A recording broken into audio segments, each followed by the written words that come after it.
नमस्कार प्यारे साथियों, कैसे हैं आप सब लोग। आशा करता हूँ आप बहुत बेहतरीन होंगे। एक बार फिर से आप सभी का स्वागत है एनसीईआरटी ऑन टिप्स के इस ब्यूटीफुल यूट्यूब प्लेटफॉर्म पे, जिसके अंदर आपको एनसीईआरटी की पूरी हाईलाइट सीरीज मिल रही है बायोलॉजी की, और वो भी एकदम मुफ्त फ्री।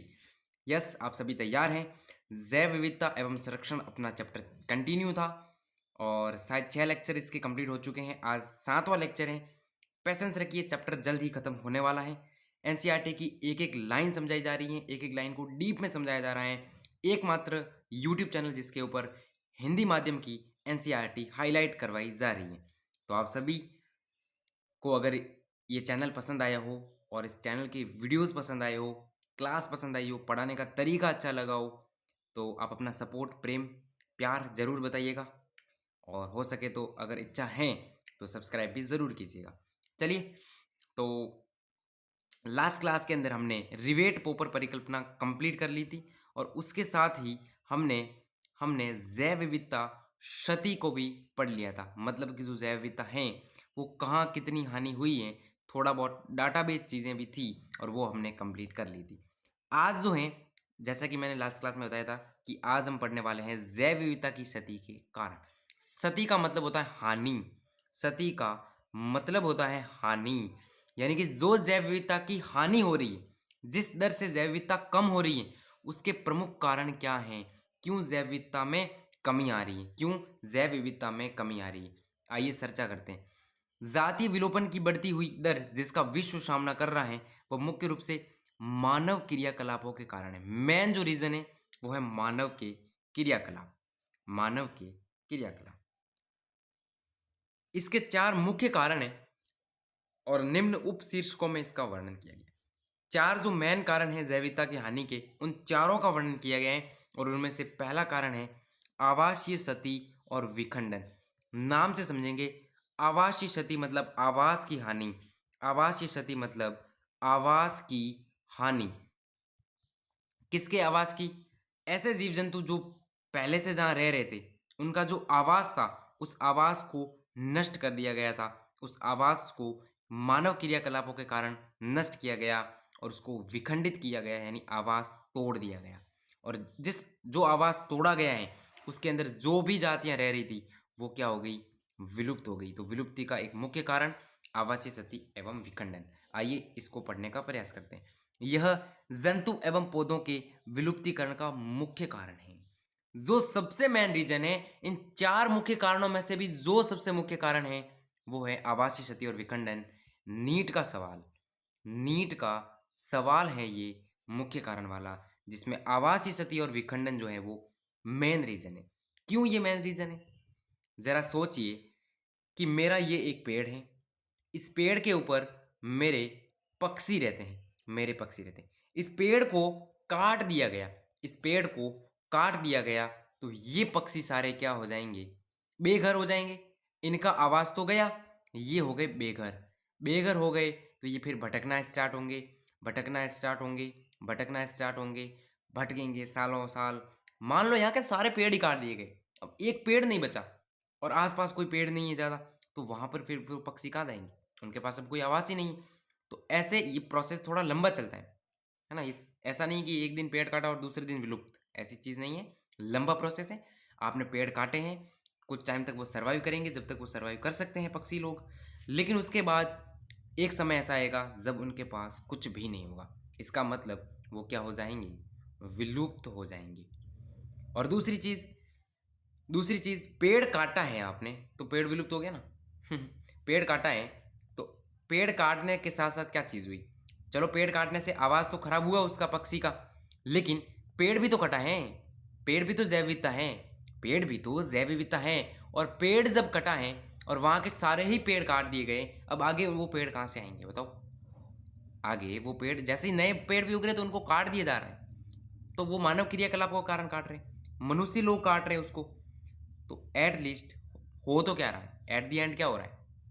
जैव विविधता की हानि हो रही है, विलुप्त हो रहे हैं। तो ये विलुप्ति का मेन कारण इसलिए, ये विलुप्ति का मेन कारण इसीलिए। ठीक है। उष्ण कटिबंधीय वर्षा वनों से होने वाली आवासीय क्षति का सबसे अच्छा उदाहरण है।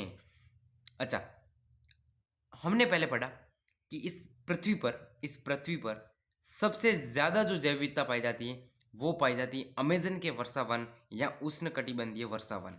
इसको ही अमेजन वर्षा वन बोलते हैं। इसको ही अमेजन वर्षा वन बोलते हैं। यस, तो इसके अंदर अपन आराम से समझ सकते हैं आवासीय सदी का उदाहरण लेकर के, जैसे कि एक समय जो आपके ये वर्षा वन है वो पृथ्वी के 14% क्षेत्र में फैले थे। इसका मतलब ये पृथ्वी है, 100% अगर मैं पृथ्वी को मानूं तो उस 100 का 14% कौन थे? उष्णकटिबंधीय वर्षा वन थे। लेकिन अब कितने रह गए हैं? 6% से अधिक नहीं है, मतलब 6% के अंदर अंदर है। तो 14% से 6% पे आ गए। इसका मतलब इनका आवास कम हुआ।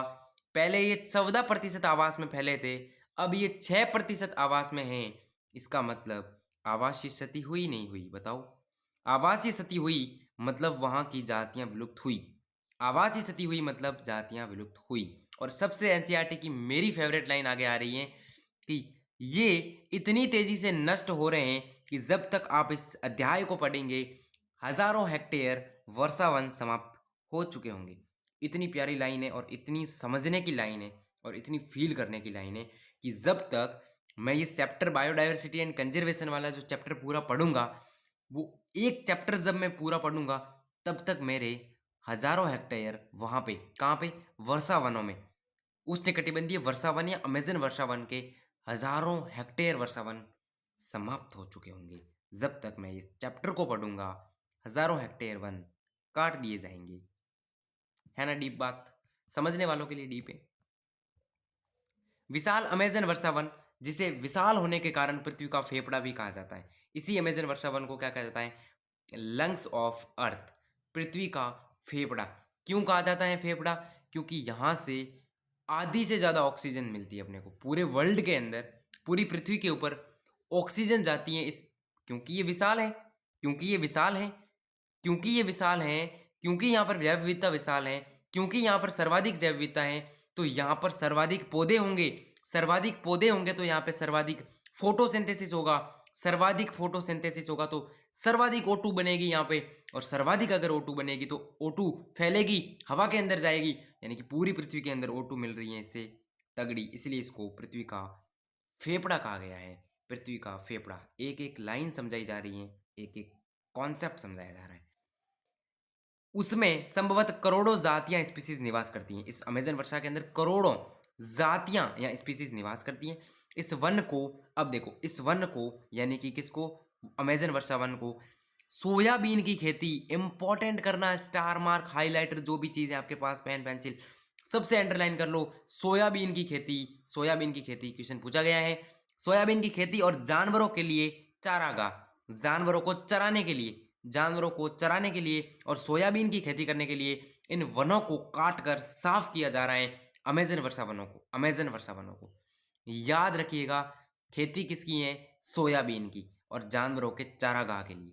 संपूर्ण आवासीय क्षति के अलावा प्रदूषण के कारण भी आवास में खंडन या फ्रेगमेंटेशन हुआ। प्रदूषण के कारण क्या हो गया? खंडन हो गया, जिससे बहुत सी जातियों के जीवन को खतरा उत्पन्न हुआ है। जब मानव क्रियाकलाप द्वारा बड़े आवासों को छोटे छोटे खंडों में विभक्त कर दिया जाता है, तब जिन स्तनधारियों और पक्षियों को अधिक आवास चाहिए और प्रवासी स्वभाव वाले कुछ प्राणी बुरी तरह प्रभावित होते हैं, जिससे समष्टि या पॉपुलेशन में कमी आती है। अब इस लाइन को मैं समझा रहा हूँ, मैंने फास्ट फास्ट पढ़ा होगा, कोई दिक्कत वाली बात नहीं। अब मेरा ये एक क्षेत्र है, बड़ा क्षेत्र था मेरा, ये क्या बड़ा क्षेत्र था। इसके अंदर क्या रह रहे थे? कुछ पक्षी रह रहे थे, बड़े बड़े पक्षी, जैसे गोडावण हो गए, है ना, गोडावण वगैरह, ये बड़े बड़े पक्षी है, ठीक है। साथ ही साथ मेरे कुछ स्तनधारी भी रह रहे थे। मेरे क्या रहे थे? कुछ स्तनधारी थे। अब स्तनधारी तो बड़े ही होते हैं, स्तनधारी तो क्या होते हैं? बड़े ही होते हैं स्तनधारी। अब देखो मैंने क्या किया, मानव क्रियाकलाप ने क्या किया, इस क्षेत्र को छोटे छोटे खंडों में तोड़ दिया। अपने किसी स्वार्थ के लिए तोड़ दिया होगा, खूब सारे स्वार्थ हो सकते हैं। इसने छोटे छोटे खंडों में तोड़ा इसको। तो क्या गोडावण को इतना स्पेस चाहिए था? गोडावण को इतना स्पेस चाहिए था, अब गोडावण को मिल रहा है इतना स्पेस। क्या गोडावण वहां सरवाइव कर पाएगा? क्या वो पक्षी जो बड़ा आवास चाहते हैं, जो बड़े आवास में रहते हैं, जिनको आवास ज़्यादा चाहिए, क्या वो उस छोटे खंडित आवास में रह सकते हैं? नहीं। तो वो क्या होंगे? वहाँ प्रभावित होंगे और उनकी संख्या में कमी आएगी, उनकी पॉपुलेशन में कमी आएगी, चाहे वो पक्षी हो चाहे वो स्तनधारी हो। क्या मेरी बात ज़हन में घुसी? क्या मेरी बात आपके ज़हन में घुस रही है? यस। तो एक कारण तो ये हो गया हमारे पास। एक कारण तो हो गया हमारे पास आवासीय क्षति और विखंडन जो सबसे प्रमुख कारण है। क्या ये कारण आपका क्लियर है? एक बार फिर से पढ़ोगे आपको एकदम अच्छे से क्लियर हो जाएगा। सेकंड जो कारण है वो है अति दोहन। अति मतलब ज़्यादा, ओवर और दोहन मतलब use, over use. Over use, ज़्यादा या ओवर यूज़। किसी भी चीज़ का ओवर अति हानि होती है। ये चीज़ आप पढ़ते होंगे मोटिवेशनल के तौर पे कि किसी भी चीज़ की अति हानिकारक होती है, ओवर हमेशा हानिकारक होता है। इसका मतलब यहाँ भी हानि होगी, यहाँ भी हानि होगी। अब अति दोहन से क्या हुआ? मानव हमेशा भोजन और आवास के लिए प्रकृति पर निर्भर रहा है। ह्यूमन यानी कि मानव, हम फूड के लिए किसके ऊपर डिपेंड है? बिल्कुल प्रकृति के ऊपर। क्या आवास भी तो हमको प्रकृति से मिल रहा है? आवास भी तो हमको प्रकृति से मिल रहा है। रह भी तो प्रकृति के अंदर रहे हम। रह भी तो हम प्रकृति के अंदर रहे। तो टोटली जो है, चाहे वो फूड के लिए हो, चाहे वो रहने खाने के लिए हो, हम प्रकृति के ऊपर 100% निर्भर है। कितने प्रतिशत? 100%। 100 से ज़्यादा प्रतिशत नहीं होते, वरना मैं वही लिख देता। लेकिन जब ये आवश्यकता लालच में बदल जाती, बहुत ही प्यारी लाइन, बहुत ही प्यारी लाइन। जब ये आवश्यकता लालच में बदल जाती है तो क्या होगी? हानि होगी, तबाही मचेगी। तब इस प्राकृतिक संपदा का अति दोहन, अधिक दोहन, ओवर एक्सप्लाइटेशन या अत्यधिक दोहन या अति दोहन शुरू हो जाता है। मानव द्वारा अति दोहन से पिछले 500 वर्षों में बहुत सी जातियां अति दोहन से क्या हुई है? कौन कौन सी विलुप्त हुई है? एक तो स्टेलर समुद्री गाय, पिछले 500 वर्षों की बात हो रही है। ये अति दोहन से हुई है स्टेलर समुद्री गाय। और ये प्यारे बच्चों हैं रूस की। किसकी? कौन से देश की है? रूस की स्टेलर समुद्री गाय। पैसेंजर कबूतर जो है वो भी विलुप्त हुआ है लास्ट 500 ईयर में। किससे विलुप्त हुआ है? ये सब अति दोहन से। और ये स्टीलर समुद्री गाय और पैसेंजर कबूतर को कर लो अंडरलाइन। आपसे क्वेश्चन पूछा जाएगा कि स्टीलर समुद्री गाय की विलुप्ति का कारण है, और चारों ऑप्शन देगा। अति दोहन, विदेशी जातियों का आक्रमण, और एक पहला जो मैंने पढ़ाया आवासीय क्षति और विखंडन, और एक दे देगा सहविलुप्तता। इसमें से आंसर जाएगा अति दोहन से। तो याद रखेंगे स्टेलर समुद्री गाय और पैसेंजर कबूतर जो हैं अति दोहन से विलुप्त हुए हैं। उसके बाद आगे बढ़ेंगे। आज बहुत सारी समुद्री मछलियां आदि की जनसंख्या शिकार के कारण खत्म हो रही है। अतिदोहन, शिकार भी तो अतिदोहन है। शिकार भी तो अतिदोहन का ही प्रकार है। तो उस शिकार के कारण समुद्री मछलियों की हजारों संख्या जो है वो शिकार के कारण हो रही है कम, जिसके कारण व्यवसायिक महत्व की जातियां खतरे में। अब शिकार करके उस मछलियों को यहाँ तो खा रहे हैं, यहाँ बेच रहे हैं। तो ऐसी मछलियाँ जो व्यावसायिक महत्व की हैं, जिनसे ऐसे कुछ प्रोडक्ट मिलते हैं जो यूजफुल हो, काम आते हो, तो क्या वो प्रोडक्ट आगे मिल पाएंगे? नहीं, क्योंकि वो मछलियाँ विलुप्त हो जाएगी अगर इसी प्रकार से शिकार होता रहा उनका। तो ये अतिदोहन के कारण हो रहा है, और ये सब मानव कर रहा है। ये आई होप अतिदोहन क्लियर हो गया है। स्टीलर समुद्री का याद रखना, पैसेंजर कबूतर याद रखना, और इतना खास है नहीं इसके अंदर। उसके बाद सबसे जो इम्पोर्टेंट और जिसमें से बहुत प्यारा क्वेश्चन पूछा जा सकता है नीट 2025 के लिए, वेरी वेरी इंपॉर्टेंट। नीट 2025 के लिए स्टार मार्क करेंगे विदेशी जातियों का आक्रमण। विदेशी जातियों का आक्रमण, मेरे ख्याल से यहाँ से क्वेश्चन पूछे जाने की संभावना है। यहाँ से क्वेश्चन पूछे जाने की संभावना है। आइए इसको पढ़ते हैं। अब पहले तो हेडिंग से समझेंगे विदेशी जातियों का आक्रमण किस प्रकार से क्या है। इसमें ऐसा सीन होता है, पहले सीन बना देता हूं मैं। ये एरिया है, ये मान लो अपना इंडिया है, ये अपना क्या है? इंडिया है। यहाँ पे कुछ जातियां रह रही है, यहाँ पे कुछ जातियां रह रही है। कोई व्यक्ति विदेश गया, कोई व्यक्ति गया विदेश, विदेश मतलब आउट ऑफ इंडिया, कोई बंदा गया, और उस बंदे को उस आउट ऑफ इंडिया में कोई चीज पसंद आ गई, कोई चीज या कोई जाति पसंद आ गई, कोई पौधा पसंद आ गया, कोई फूल वाला पसंद आ गया, कोई ऐसी जाति पसंद आ गई। अब वो पसंद आई है तो उसने सोचा मैं ले लेता हूं। पसंद आई तब उसने सोचा कि मैं इसको भारत लेके उगाऊंगा। वो उस जाति को, पसंदीदा जाति को विदेश से भारत में लेके आया, और इस एरिया के अंदर मान लो उसने उस जाति को उगा दिया, उस जाति को इस एरिया में छोड़ दिया। अब चूंकि वो विदेश से आई है, चूंकि वो विदेश से आई है, तो भारत के अंदर उसको खाने वाली जाति नहीं होगी, भारत के अंदर उसको खाने वाली जाति नहीं होगी। हमेशा ध्यान रखना है कि कोई भी जाति होती है, तो इंडिया के अंदर इस एरिया के अंदर, मान लो ये इंडिया का कोई एरिया है, यहाँ पे कुछ जातियाँ, अब कोई उसको खाने वाली नहीं होगी तो वो तो अपनी संख्या खूब बढ़ा देगी। इसलिए प्रकृति के अंदर हमेशा एक ना एक जाति होती है जो उसको खाती हैं, उसको नष्ट करती हैं, ताकि संख्या में बैलेंस रहे। अब हमने विदेश से कोई जाति लाई है, हमने विदेश से कोई जाति लाई है, तो उसको इंडिया के अंदर उसका खाने वाला कोई परभक्षी नहीं होगा। इंडिया के अंदर उसका कोई खाने वाला प्राकृतिक परभक्षी नहीं होगा। जब इंडिया के अंदर परभक्षी नहीं है तो जो आपने बाहर से लाई है प्रजाति, वो अपनी संख्या में बहुत ज़्यादा वृद्धि कर देगी, वो अपनी संख्या बढ़ाएगी। संख्या बढ़ाएगी तो आक्रमण करेगी, और आक्रमण करेगी तो अपनी जातियां जो भारत की हैं उसको नष्ट करेगी। अपनी जो भारत की जातियां हैं उसको नष्ट करने पे उतरेगी। इसीलिए इस हेडिंग का नाम दिया गया है विदेशी जातियों का आक्रमण। आक्रमण कोई बम बारूद या मिसाइल छोड़ के नहीं किया जा रहा है। ये आक्रमण कैसा था मैंने आपको समझाया। एक बार फिर से एनसीईआरटी पढ़ने का प्रयास करते हैं। जब बाहरी जातियां अनजाने में या फिर जानबूझकर, यहाँ तो अनजाने में भी आ जाती, कभी कभी सामान के साथ में आके, सामान कोई भी, पर विदेशों से बहुत सारे सामान आयात निर्यात होते रहते हैं, तो वहां से अगर कोई प्रजाति आके भारत के अंदर छूट जाए तो वो भी दिक्कत है। या फिर कोई व्यक्ति जानबूझकर कोई लेके आए किसी भी उद्देश्य से, चाहे वो व्यावसायिक उद्देश्य हो सकता है कि पैसे कमाएंगे इस जाति से भारत के अंदर, तो खूब सारे कारण हो सकते हैं लाने के, तो उस क्षेत्र में लाई जाती हैं। तब उनमें से कुछ आक्रामक होकर, कुछ जातियां क्या होती हैं, आक्रामक हो जाती है विदेशी जातियां, और स्थानीय जातियां हैं उसमें कमी कर देगी या फिर उनको विलुप्त कर देगी। अपनी जातियां जो हैं स्थानीय, या तो उनके अंदर कमी कर देगी या उनको विलुप्त ही कर देगी, खत्म ही कर देगी। इसके बहुत प्यारे उदाहरण है और बहुत इंपॉर्टेंट उदाहरण है, नीट के अंदर पूछे जा सकते हैं।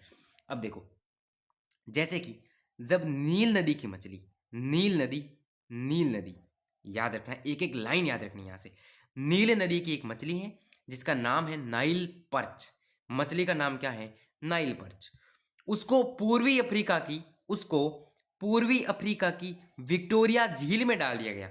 उसको उसको पूर्वी अफ्रीका की, उसको पूर्वी अफ्रीका की विक्टोरिया झील के अंदर डाल दिया गया। नील नदी की एक मछली थी जिसका नाम था नाइल पर्च, जिसका नाम था नाइल पर्च। नीट के अंदर पूछा जाएगा ये सवाल, लगभग सांचेज है।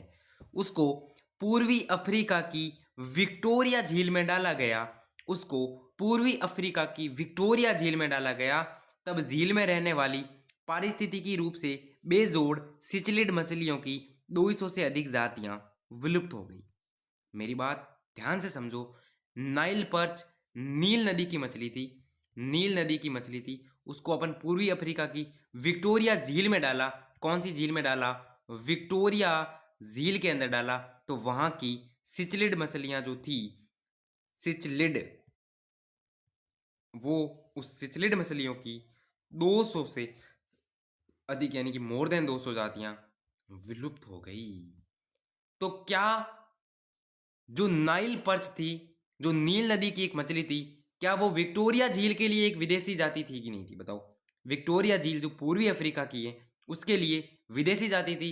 आक्रमण किया और 200 से ज्यादा जातियां जो है वो विलुप्त कर दी चिचलिड मछलियों की। और चिचलिड मछलियां जो हैं, ये चिचलिड जो मछलियां हैं, चिचलिड जो मछलियां हैं वो आपकी पूर्वी अफ्रीका की विक्टोरिया झील में पाई जा रही होगी। और उसको नष्ट किसने किया? नाइल पर्च, एक विदेशी जाति ने, जो कि नील नदी की एक मछली है। क्या मेरी बात समझ में आई? एक उदाहरण आई होप याद हो गया होगा। दूसरा एक और प्यारा उदाहरण आने वाला है। आप गाजर घास यानी कि पॉर्थेनियम, लेंटाना और वाटर हायांसिस यानी आइकॉर्निया कैसिपिस जैसी आक्रामक खरपतवार जातियों से पर्यावरण को होने वाली क्षति और हमारे देशज जातियों के लिए पैदा हुए खतरे से अच्छी तरह परिचित थे। गाजर घास के बारे में आप पढ़ते हैं, ट्वेल्थ का ही चैप्टर है शायद, उसके अंदर गाजर घास का कॉन्सेप्ट दिया गया है ना। गाजर घास नाम तो पक्का आया हुआ है, शायद उसके अंदर है sexual reproduction in flooring plants के अंदर। आप एक बार विजिट करना, देखना कहाँ मिलता है ये आपको, ठीक है। गाजर घास और दूसरा लेंटाना और लेंटाना और वाटर हायांसिस या आइकॉर्निया कैसिपिस उसका वैज्ञानिक नाम है, ठीक है। इन्होंने भी खूब हानियां दी है। ये वाटर हायांसिस है ना, ये भी खूब तहलका मचाया है, खूब तहलका मचाया है, खूब तहलका मचाया है इसने। ये भी विदेशी जाति थी और भारत के अंदर इसको लाया गया था। तो अब एक और प्यारा उदाहरण, ये 3-4 तो आपको याद रखने हैं नाम। अब यहाँ पे प्यारा उदाहरण है, मत्स्य पालन के उद्देश्य से, यानी कि मछली पालन के उद्देश्य से अफ्रीकन कैटफिश, अफ्रीका की एक कैटफिश थी जिसका नाम है कलेरियस गैरीपाइनस। ब्लैक से लिखी हुई हर चीज़ इंपॉर्टेंट है एनसीईआरटी की, ब्लैक कलर से लिखी गई हर चीज़ इंपॉर्टेंट है एनसीईआरटी की, तो ये भी इंपॉर्टेंट है कलेरियस कैरीपाइनस। ये एक मछली है जो अफ्रीकन है, इसको लाया गया हमारी नदियों के अंदर, हमारी मतलब भारत की नदियों के अंदर, इंडिया की नदियों के अंदर, हिंदुस्तान की नदियों के अंदर लाया गया कलेरियस गैरीपाइनस को, जो एक अफ्रीकन कैटफिश थी। मछली पालन के उद्देश्य से इसको लाया गया था, लेकिन अब ये मछली हमारी नदियों की मूल असलकमीन कैटफिश जातियों के लिए खतरा पैदा कर रही है। अब यही मछली जिसको कलेरियस गैरीपाइनस बोला है, ये हमारी नदियों की जो मूल मछलियों की जातियां हैं, हमारी नदियों के अंदर जो रहती हैं स्टार्टिंग से, अब उनकी जातियों के अंदर ये खतरा पैदा कर रही हैं कलेरियस गैरीपाइनस। तो ये विदेशी जातियों के आक्रमण के कारण है। चलो, आई होप आपको विदेशी जातियों का आक्रमण क्लियर हो गया होगा। एक तो आपको नाइल पर्च वाला याद रखना है, एक आपको क्लेरिस कैरीपाइनस वाला याद रखना है। यस। उसके बाद है सहविलुप्तता, उसके बाद है सहविलुप्तता। ये सबसे इंपॉर्टेंट है। जब एक जाति विलुप्त होती है तब उस पर आधारित दूसरी जंतु और पादप जातियां भी विलुप्त हो जाती हैं। मान लो कोई ऐसी जाति है जो एक दूसरे पर, दो ऐसी जातियां हैं जो एक दूसरे के बिना रह नहीं सकती। अगर ये हैं तो ये हैं, ये हैं तो ये हैं, दोनों ही एक दूसरे के ऊपर निर्भर हैं, तो एक विलुप्त हो गई तो दूसरी अपने आप विलुप्त हो जाएगी। तो जब एक जाति विलुप्त होती है तो उसके ऊपर जो आधारित दूसरी जंतु या पादप जाति हैं वो भी विलुप्त होने लगती है। जब एक परपोषी मत्स्य जाति विलुप्त होती है तब उसके विशिष्ट परजीवियों का भी वही भविष्य होता है। अब यहाँ पे कॉन्सेप्ट थोड़ा समझो, परपोषी परजीवी ये क्या कह रहा है। जब एक परपोषी मत्स्य जाति, एक मछली है, ये एक मछली है, मेरे को सही बना नहीं है, मैंने ऐसे तुक्के में बनाया, ठीक है। अब ये मछली जो है, इस मछली को एक विशिष्ट परजीवी था, वो इसके ऊपर रहता था और इससे पोषण प्राप्त करता था। ये एक मछली है, एक मेरा परजीवी था, कोई जीव मान लूं, मैं जीवाणु मान लेता, कोई बैक्टीरिया था या जीवाणु था, जो इसके लिए क्या था, परजीवी।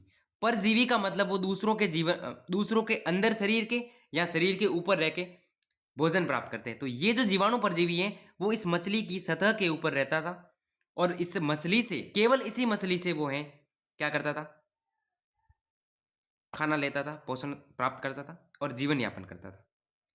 अब हुआ क्या, ये जो मछली है वो इसके लिए परपोषी थी, परजीवी तो ये है जीवाणु, और परजीवी जहां से पोषण प्राप्त करता है उसको परपोषी बोलते हैं। मतलब ये मछली क्या हो गई, मेरी परपोषी हो गई। अब ये मछली हो गई मेरी विलुप्त, ये मछली मेरी क्या हो गई, विलुप्त।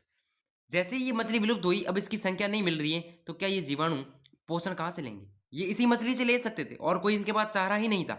तो ये जीवाणु अब विलुप्त होंगे कि नहीं होंगे बताओ। अब इन जीवाणु के पास खाना नहीं मिलेगा, विलुप्त। जब एक परपोषी मत्स्य जाति विलुप्त होती है, ये विलुप्त हुई, तब उनके विशिष्ट परजीवी, यहाँ विशिष्ट यूज करने का मतलब ही ये है कि ये जीवाणु जो परजीवी मैंने बताया है वो केवल इसी मछली से, केवल इसी मछली से पोषण प्राप्त कर सकता है, तो ये विशिष्ट परजीवी हो गया। नहीं तो परजीवी तो खूब सारे हो सकते हैं, एक नहीं तो दूसरे से पोषण प्राप्त कर लेंगे, भाई मछली नहीं तो दूसरी मछली से ही, लेकिन विशिष्ट परजीवी मतलब वो केवल इसी मछली से पोषण प्राप्त कर सकते थे। तो जैसे ये मछली विलुप्त हुई तो क्या परजीवियों का भी वही भविष्य है, वही भविष्य मतलब वो भी विलुप्त। और दूसरा उदाहरण है विकसित परागणकारी पॉलिनेटर सहोपकारिता, म्यूचुअलिज्म का है। ये आप इसी इकोलॉजी के फर्स्ट चैप्टर के अंदर पढ़ते हो और वो क्लास से अपनी कंटिन्यू चल रही है इकोलॉजी की, मैं पढ़ाऊंगा अभी वहाँ पे म्यूचुअलिज्म को, जिसको सहोपकारिता कहते हैं, जहाँ एक पादप के विलोपन से दूसरे कीट का विलोपन भी निश्चित रूप से हो जाता है। वही है कि वो जो पादप है और वो जो कीट है उनके बीच में संबंध होता है, पादप और कीट के बीच में संबंध होता है, विशिष्ट संबंध है। अगर पादप विलोपन होता है तो कीट भी विलोपन हो जाएगा, विलुप्त हो जाएगा, विलुप्त हो जाएगा। ये म्यूचुअलिज्म सहोपकारिता है। Yes, okay. मेरे हिसाब से और एक चीज, परागणकारी जो लिखा गया है ना यहाँ पे, परागणकारी, अब इसको समझते हैं थोड़ा। मान लो ये मेरा एक पौधा है जो कि इसके ऊपर फूल आते हैं। अब पौधे के अंदर क्या होता है, परागण का प्रोसेस होता है। Sexual reproduction in flowering plants में आप पढ़ते हो।